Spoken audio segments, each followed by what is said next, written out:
Nope, said Bob. Rain's coming. Tom agreed. Yep. Oh, Annie, you're so subtle. Nobody knew what you were doing. It rained. It's wet, Tom noticed. It's the water, Bob explained. It's wet. It's wet.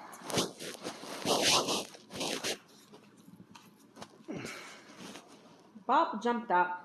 We need to find some dry spots. Tom jumped up. Where? Anywhere. Tom looked down. He saw 2 dry spots. There, he said, see? Dry spot. One for me and one for you. Bob and Tom sat down. The rain stopped. The sun came out. So, said Tom, what do you want to do today? Daddy's messing it up, didn't he? Yeah. 10:19 a.m. Tom pecked at some corn. Bob stared at Tom. Tom stopped pecking. What's the matter? Nothing, Bob shrugged. I was just thinking. About what? Your head. Is it gone? Tom asked. No, said Bob. I was just wondering if there was anything up there, you know, on the inside. There must be something in there. Really? How do you know? I looked, said Tom. He closed his eyes. He looked in toward the middle. It's dark in there. I can't see anything. I knew it, Bob gasped. It's empty. No wonder I have to think of everything. You don't even need a head. Don't be silly, asked Tom. If I didn't have a head, I wouldn't have a place to put a hat. How true, said Bob. I should have thought of that. What do you see? A bow. A Bow. Hippo. boat? A bow. A paddle? Yeah. A paddle. 2:33 p.m. A paddle. Tom and Bob walked down the dirt road. The sun was hot. The air was muggy. They saw the farmer's grandchildren swimming in the pond. That looks like fun, said Tom. Let's jump in and cool off. What? Bob cried. Jump in? Do you want to sink? Tom watched the children swimming in the pond. They're not sinking. Of course not, Bob declared. They're wearing suits that swim. Suits that swim, Bob sighed. Why do you think they're called swimming suits? Oh, Tom muttered. I didn't know. Bob shook his head sadly. I have to think of everything, he complained. Tom pointed at the farmer's house. I saw a suit that swims hanging on the farmer's clotheslines. I will get it. Tom ran fast. He ran to the clothesline and grabbed Mrs. Farmer's swimming suit. He ran so fast that he crashed into Bob. They all fell into the pond. Help! Bob cried. Help! Help! We are not wearing suits that swim. Tom saw Mrs. Farmer's swimming suit. There, he yelled. I see it.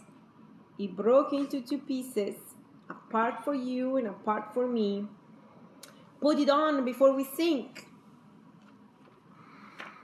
Phew, Bob wheezed. That was close. No kidding, said Tom. 5:15 p.m. Tom and Bob picked some peas in the farmer's garden. Bob stopped pea picking. He looked sad. What's the matter? Tom asked. My name, said Bob. I had it a minute ago and now it's gone. Where did you leave it? Bob tried to remember. I don't know. What did it look like? It was small, like yours, Bob sniffed. And it had a round thing in the middle. Like mine? Don't you remember? No, said Tom. I must have left mine with yours. Tom and Bob looked in the potato patch. They looked under the farmer's beehives. They could not find their names. Maybe they were stolen, Bob suggested. Ask the cow, said Bob. Ask her if she's seen our names. Excuse me, said Tom. Have you seen anyone with names that don't belong to them? What did they look like? Asked the cow. They were small, Tom explained, and they had a round thing in the middle, like a donut. What kind of donut? I can't go yet. Plain glazed jelly or old-fashioned? I got you. Any sprinkles? Pickles?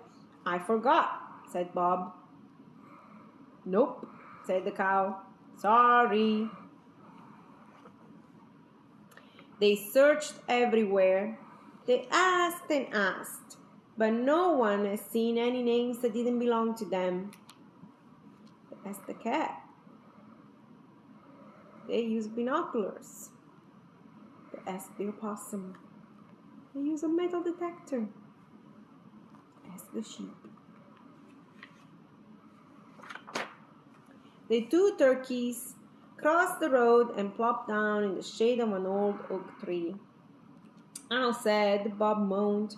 "When we had names, we were somebodies, but now our names are gone and we are nobodies." "We must be somebodies," said Tom. "I can see you. Do you see me?" "Of course," Bob said. "But who are you? Who am I talking to? Without a name, I can see the who in you." "Maybe we need new names," Tom suggested. "Something to put back the who." "Like what?" "Well," said Tom, "I could call you Bob." "Oh," Bob cried, "that's a wonderful name." "Yes," said Tom, "and it has a donut in the middle." "I'll call you Tom," said Bob. "That name has a donut in the middle too." "Plain or glazed?" Tom asked.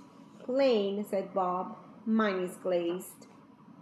Bob and Tom walked proudly down the road with their new names. No. No. 7:14 p.m. After dinner, Bob and Tom watched the sun go down. "There it goes," said Tom. "Yep," said Bob. "Just like always," Tom nodded. "I wonder why." "Why?" "Yes, why? Why does the sun come up every morning and go down at night?" "In the morning," Bob explained, "the sun is full of hot air. So it rises like a balloon. By the end of the day, the air is used up, and so it sinks."